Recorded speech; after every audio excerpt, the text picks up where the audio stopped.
O som metálico da tranca se fechando foi o único adeus que recebi. Um clique seco, frio, mais cortante do que qualquer palavra que meu filho pudesse ter dito, mais definitivo do que o desprezo estampado no rosto da nora. Era a vida que eu conhecia sendo fechada para mim, me deixando na calçada de uma casa que eu mesma ajudei a pintar anos atrás. Ao meu lado, minhas malas, 2 de rodinhas gastas e uma bolsa de tecido onde guardava meu tricô, quietas como se soubessem que agora eu estava sozinha. A porta da casa, aquela casa que minhas economias ajudaram a garantir, onde eu velava nossa neta quando ela tinha febre, permanecia trancada, inalcançável. Lá dentro, eu imaginava, eles provavelmente comemoravam, entre o calor úmido da manhã de São Paulo. E eu era um fantasma.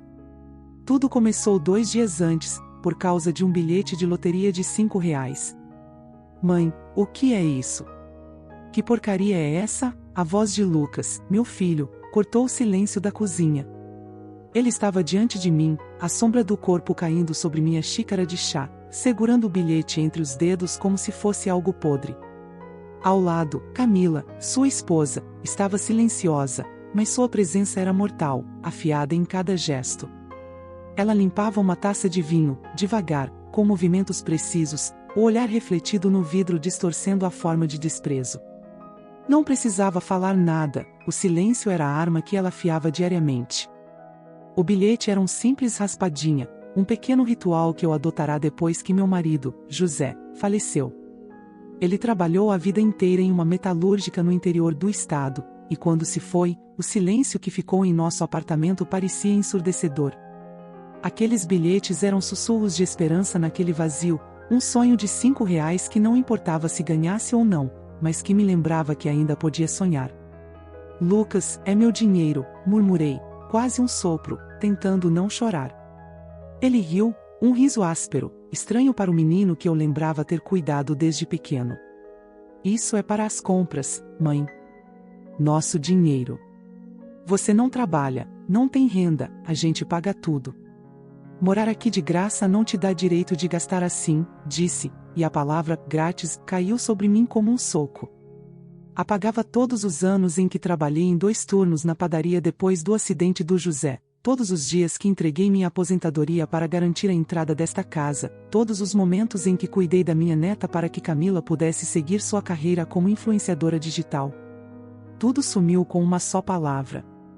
Não é pelo valor, mãe, ele continuou, o rosto vermelho de raiva. É o princípio. Você tem 72 anos, não pode se comportar como criança. Cresça. Camila finalmente falou, sua voz doce, mas venenosa, achamos meio indelicado, Clara. As pessoas vão falar. Eu me encolhi na cadeira, sentindo o mundo se reduzir ao padrão floral da toalha da mesa.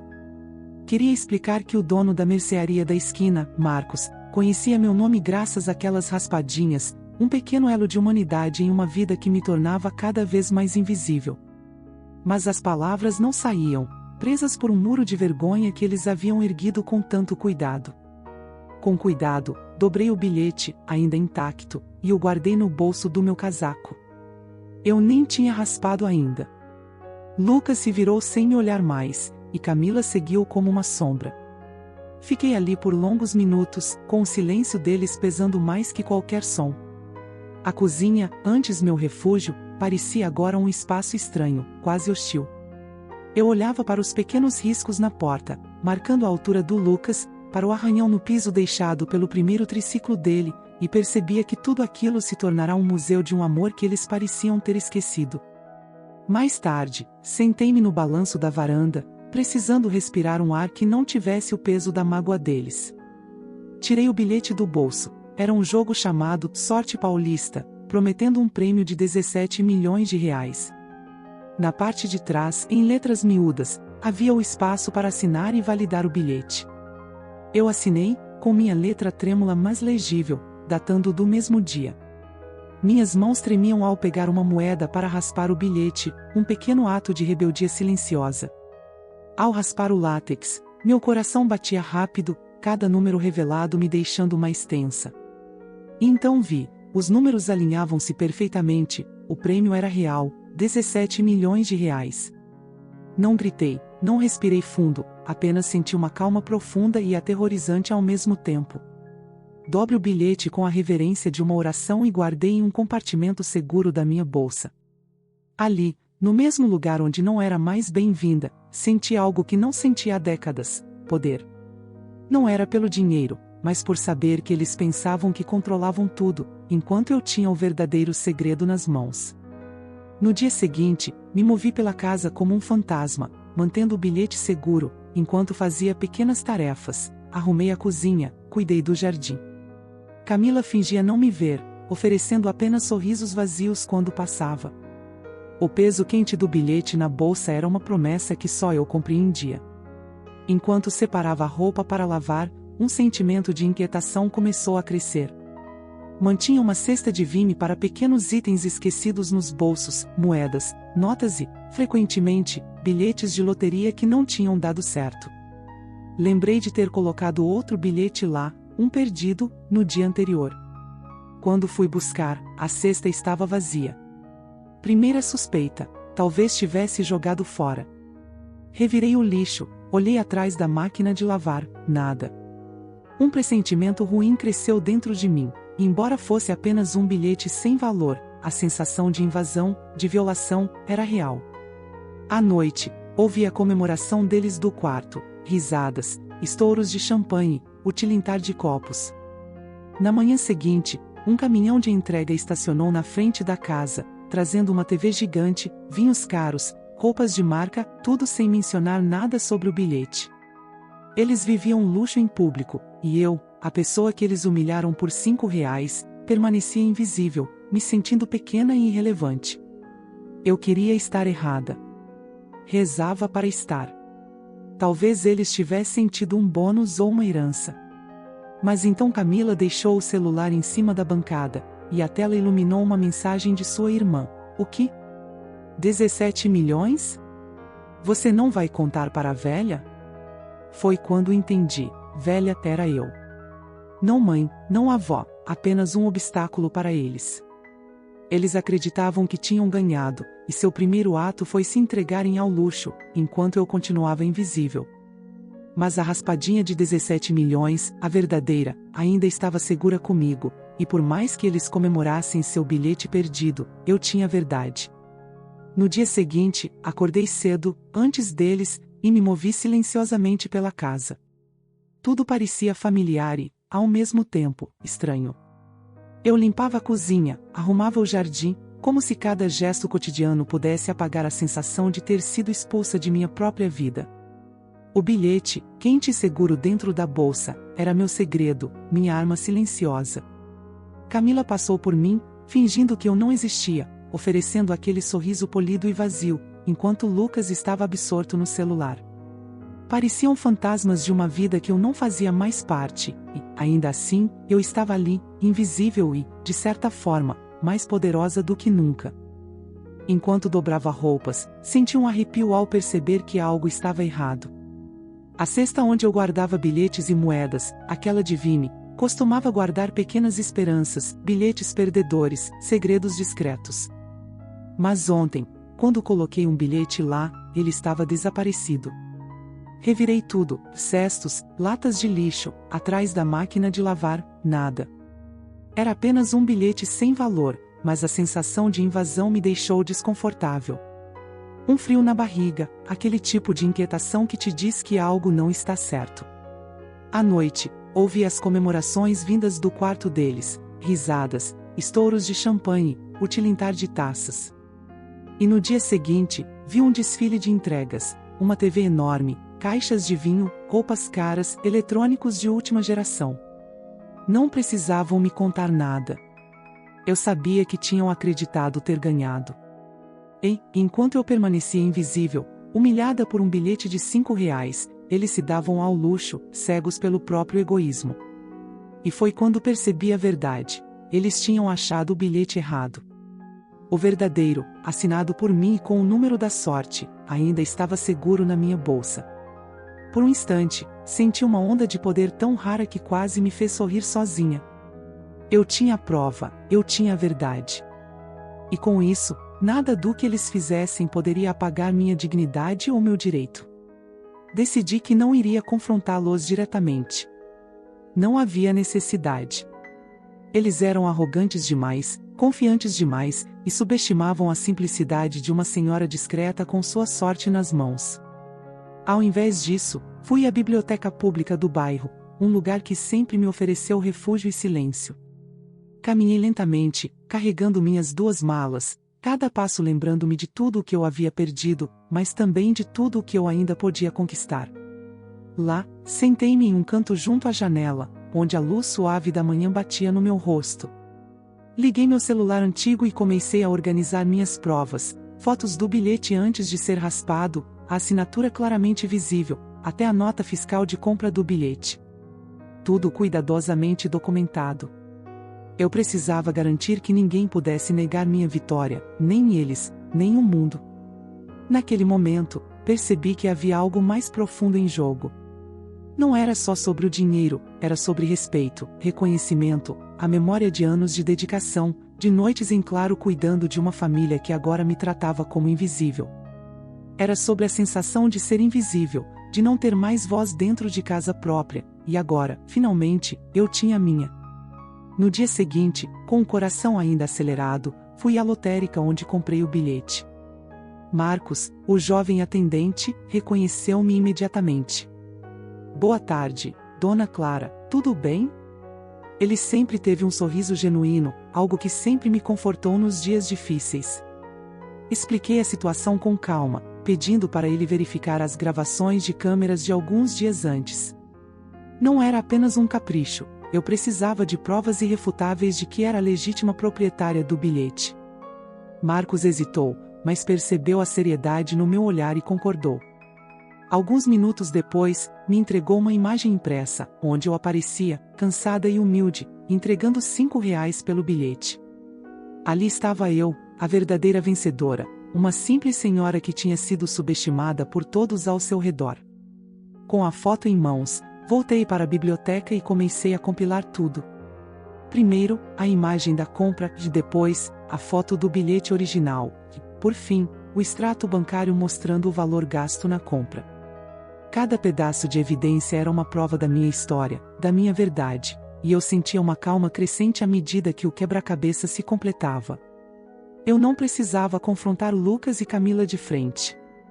Eles haviam construído sua vida de luxo sobre um alicerce de engano, e a revelação viria de forma implacável, pela própria lógica das provas que eu reunirá. Então, decidi enviar tudo a um jornalista investigativo local, especializado em casos de fraudes familiares e exploração de idosos. Eu não queria fama, não buscava holofotes, apenas queria que a verdade fosse conhecida. Um fio de justiça, simples e silencioso, começava a se formar. Enquanto esperava, sentei-me na pequena sala de leitura, tomei um chá e respirei fundo. Pela primeira vez em meses, senti que minha vida estava voltando a ser minha. O bilhete era apenas o início. A verdadeira vitória estava na dignidade, na verdade preservada e documentada, na sensação de que ninguém poderia apagar minha história. Dias se passaram, e a resposta do jornalista chegou. Ele aceitou a matéria, prometendo expor a farsa e provar, com todas as evidências, que eu era a legítima ganhadora. A sensação de alívio misturada à satisfação foi quase física. Não era vingança que eu queria, já era justiça. E, finalmente, eu a tinha.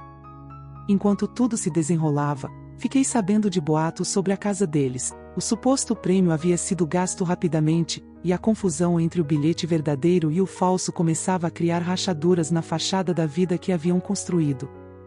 E eu, que havia sido rejeitada e expulsa de minha própria casa, agora assistia à farsa desmoronar, com a certeza de que tudo aquilo era apenas a consequência natural de sua própria ganância e desatenção.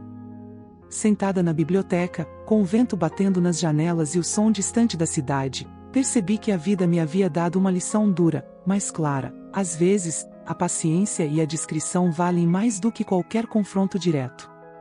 Eu tinha tudo o que precisava, não apenas o bilhete, mas a prova da minha história, da minha verdade, da minha vida que ninguém mais poderia apagar. Os dias seguintes foram uma mistura de ansiedade e calma estranha. Eu voltava à biblioteca todos os dias, sentava-me no mesmo canto, observando a luz entrar pela janela e lembrando-me de como minha vida havia sido transformada em poucas semanas. O bilhete de R$ 5, que antes parecia insignificante, agora era o símbolo de algo muito maior, a minha própria força. Enquanto esperava, recebia mensagens de Lucas e Camila, algumas frias, outras desesperadas, implorando para que eu revelasse onde estava. Tentavam de tudo, desde promessas falsas de reconciliação até ofertas absurdas de dividir o prêmio. Mas eu não respondi. Meu silêncio era minha armadura, meu jeito de recuperar um pouco do respeito que eles haviam pisoteado. Eles não percebiam que, enquanto se consumiam em seu próprio egoísmo, eu construía minha liberdade. Então, finalmente, o jornalista me ligou. A matéria estava pronta, e ele queria minha aprovação antes de publicar. Sentir o peso daquela verdade prestes a ir ao mundo foi uma mistura de nervosismo e alívio. Eu li cada linha cuidadosamente, verifiquei cada detalhe, cada prova anexada. Lá estava tudo: a foto do bilhete original, minha assinatura clara, a imagem da compra na lotérica, os extratos, tudo organizado de forma que ninguém pudesse questionar. Pela primeira vez em anos, senti que a justiça não precisava de gritos ou confrontos. Ela chegaria silenciosa, mas certeira. Na manhã em que a matéria foi publicada, fiquei observando o site, o coração batendo forte. E então vieram os comentários. Um atrás do outro, pessoas apontando a injustiça, apoiando-me, indignadas com a disfarçatez da família. Era estranho, mas reconfortante, sentir que o mundo, pelo menos de algum modo, via a verdade. Sentir que eu não estava mais sozinha, que minha versão da história finalmente tinha voz. Enquanto tudo isso acontecia, fiquei sabendo de notícias sobre eles. A escola da neta, Isabel, começou a questionar a postura dos pais, os vizinhos começaram a se afastar, e até o trabalho de Lucas sofreu consequências. A farsa que haviam construído tão rapidamente começou a desmoronar. Eles tinham se empolgado com a ideia de riqueza instantânea, esquecendo que a realidade não se molda ao capricho de quem se deixa cegar pelo egoísmo. Eu, por outro lado, sentia uma paz crescente. Pela primeira vez, depois de anos, podia respirar sem medo, sem vergonha, sem culpa por ter vivido minha vida de maneira íntegra. Cada detalhe do meu cotidiano, o chá que preparava, as plantas que regava, a biblioteca que me acolhia, era agora meu refúgio seguro, longe do caos e da ingratidão que antes me consumiam. O contato com o jornalista trouxe mais do que alívio, trouxe uma sensação de poder silencioso. Eu não precisava de aplausos ou reconhecimento público, apenas a certeza de que a verdade estava documentada, sólida e irrefutável. O bilhete na minha bolsa não era apenas dinheiro, era dignidade, respeito, era a prova de que ninguém podia me apagar. Poucos dias depois, recebi a confirmação oficial da loteria. O bilhete era meu, e o prêmio seria transferido de forma segura. A sensação de que minha vida estava prestes a mudar era estranha, quase surreal. Não era só sobre o dinheiro, mas sobre ter o controle de novo, sobre sentir que podia reconstruir meu mundo de acordo com minhas próprias regras, sem depender da aprovação de quem me menosprezava. Quando finalmente fui buscar a liberação do prêmio, senti uma emoção profunda. Segurei o envelope com cuidado, quase como se fosse um talismã. Cada cifra, cada detalhe, era um lembrete de que a paciência e a perseverança haviam valido a pena. Eu sabia que poderia investir na minha própria felicidade, na minha casa, no meu conforto, sem precisar me curvar às vontades de ninguém. Enquanto caminhava para fora do prédio da loteria, respirei fundo e senti a luz do sol aquecer meu rosto. Lembrei-me de todos os anos de trabalho, dos sacrifícios, das noites cuidando de Isabel, das pequenas alegrias escondidas no dia a dia. E, acima de tudo, lembrei-me de que, apesar da traição, eu ainda tinha minha vida, minha liberdade e minha história intactas. A família tentou me contatar novamente, agora com um tom mais desesperado, mas eu já não era a mesma pessoa. Não havia espaço para chantagem emocional, nem para falsas promessas. Eu podia escolher minhas batalhas e, finalmente, escolher a paz. O passado, com toda a dor e humilhação, tornou-se apenas uma lembrança que fortalecia minha convicção de que eu merecia melhor. Quando voltei para o pequeno apartamento que alugava temporariamente, senti uma clareza inédita.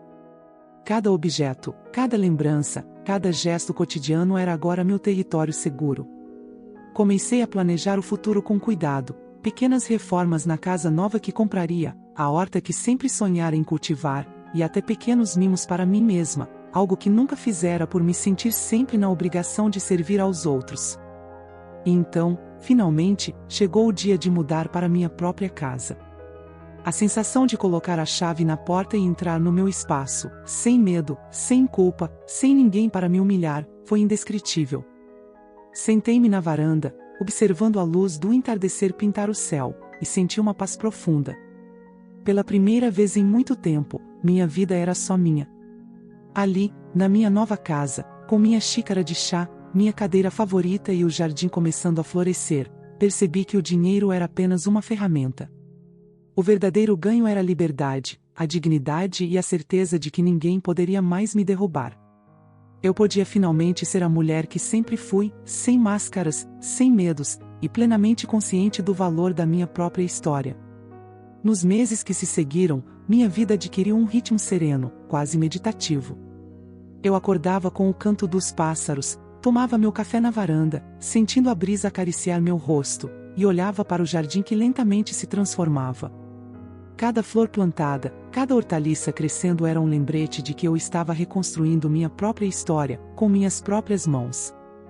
Não havia pressa, não havia cobrança, apenas a satisfação silenciosa de cuidar de algo que era totalmente meu. A casa, pequena, mas cheia de vida, tornou-se meu santuário. Pintura, arrumação, pequenos reparos, tudo feito no meu ritmo, sem a pressa ou a crítica de ninguém. Eu descobri que o prazer de cuidar do espaço que é seu é diferente de qualquer outra alegria. É uma sensação de pertencimento, de segurança, de liberdade. E essa liberdade, depois de anos de desrespeito e desprezo, tinha um gosto doce e silencioso. Às vezes, sentava-me na varanda com uma xícara de chá de hortelã e apenas observava o mundo passar. O vento mexia as cortinas e as folhas das árvores, o sol brilhava no telhado das casas vizinhas, e eu sentia uma gratidão silenciosa, não pelo dinheiro, mas pela vida que me sobrava. Pela primeira vez em muito tempo, eu podia ser apenas eu, sem ter que me justificar para ninguém. Recebi cartas, telefonemas e mensagens de pessoas que haviam lido a matéria sobre minha história. Alguns me ofereciam apoio, outros apenas palavras de encorajamento, lembrando-me de que não estava sozinha. Esses gestos, simples, mas sinceros, me fizeram perceber que o mundo ainda podia ser justo, mesmo que apenas em pequenas doses. Que existiam pessoas capazes de ver além das aparências, de valorizar a verdade, a honestidade e a dignidade. Quanto à minha família, o silêncio se manteve absoluto. Nenhum pedido de desculpas, nenhum contato verdadeiro. Apenas a lembrança de sua ganância e de como subestimaram minha paciência e minha força. No começo, eu ainda sentia uma pontada de tristeza, talvez uma saudade mal resolvida do que poderia ter sido. Mas com o tempo, percebi que essa ausência não era dor, mas liberdade. Eles se perderam na própria arrogância, e eu, finalmente, me reencontrei. Comecei a investir em pequenas coisas para mim, livros que sempre quis ler, utensílios de cozinha que facilitavam meu trabalho e, aos poucos, um conforto que nunca imaginei poder ter. Também decidi doar uma parte para a biblioteca que me acolheu. Era minha forma de retribuir, de reconhecer que ali encontrei abrigo e apoio, mesmo quando meu próprio lar parecia me rejeitar. Miss Albright recebeu minha contribuição com um abraço caloroso e genuíno, e naquele gesto senti uma conexão humana que jamais teria recebido daqueles que se diziam minha família. Aprendi a apreciar o silêncio e a solidão, não como castigo, mas como espaço de reflexão. Sentada no meu jardim, observando as flores, sentia minha mente clarear, minha memória se acalmar e meu coração se abrir. Cada manhã era uma oportunidade de recomeço, cada tarde uma chance de contemplar a vida que eu havia construído sozinha. E, aos poucos, a sensação de medo e insegurança que me acompanhará durante tantos anos se dissipou. Eu podia andar pelas ruas sem olhar para trás, podia sorrir sem medo de ser julgada, podia simplesmente existir sem a sombra da traição pairando sobre mim. Essa liberdade, mais que qualquer quantia em dinheiro, era o verdadeiro prêmio que eu conquistara. Um dia, sentei-me na varanda, segurando minha xícara de chá e pensando em Isabel. Apesar de tudo, minha neta continuava sendo uma luz na minha vida. Sabia que não podia forçar aproximações, que não podia mudar o comportamento de quem não estava pronto para enxergar o valor de uma avó. Mas sabia também que o exemplo de dignidade e paciência que eu deixava era a maior herança que podia oferecer. Era a certeza de que a bondade e a integridade, mesmo desafiadas, existem. No final, entendi que minha vitória não estava apenas no bilhete de loteria. Estava em cada escolha que fiz para me proteger, em cada momento em que mantive a calma e a paciência, em cada instante em que recusei a humilhação e a chantagem emocional. Estava na decisão de viver para mim mesma, de honrar meus próprios esforços e meu próprio valor. Agora, quando entro na minha casa, sinto um profundo senso de pertencimento. O jardim floresce, a luz do sol aquece os cantos que antes eram frios e silenciosos, e eu sei que finalmente encontrei meu lugar no mundo. Não há mais portas fechadas que me ferem, não há mais olhares de desprezo, não há mais palavras que tentem apagar minha história. E, sentado na varanda com meu chá, sentindo o cheiro das flores e o vento no rosto, percebo que a vida tem um jeito curioso de equilibrar as coisas. Às vezes, as injustiças parecem esmagadoras, mas se você tiver paciência, coragem e fé em si mesmo, a verdade sempre encontra seu caminho. E quando ela chega, não traz apenas justiça, traz paz, liberdade e a confirmação de que você nunca perdeu sua dignidade. Foi assim que, entre flores, chá e silêncio, minha vida encontrou seu verdadeiro ritmo. Cada dia era uma pequena celebração daquilo que antes parecia perdido, minha autonomia, minha liberdade e a certeza de que meu valor nunca esteve atrelado à aprovação de quem me negligenciou. Descobri que a verdadeira riqueza não está no dinheiro, mas na capacidade de se manter íntegro, de honrar a própria história e de encontrar paz mesmo depois da tempestade. E assim, minha história continua, não mais marcada pelo desrespeito e pela ingratidão, mas pela força, pela paciência e pelo amor próprio. Sento-me na varanda, observo o sol se pôr e sinto que, finalmente, posso dizer, estou em paz. Minha vida é minha história é minha, e ninguém poderá mais tirá-la de mim.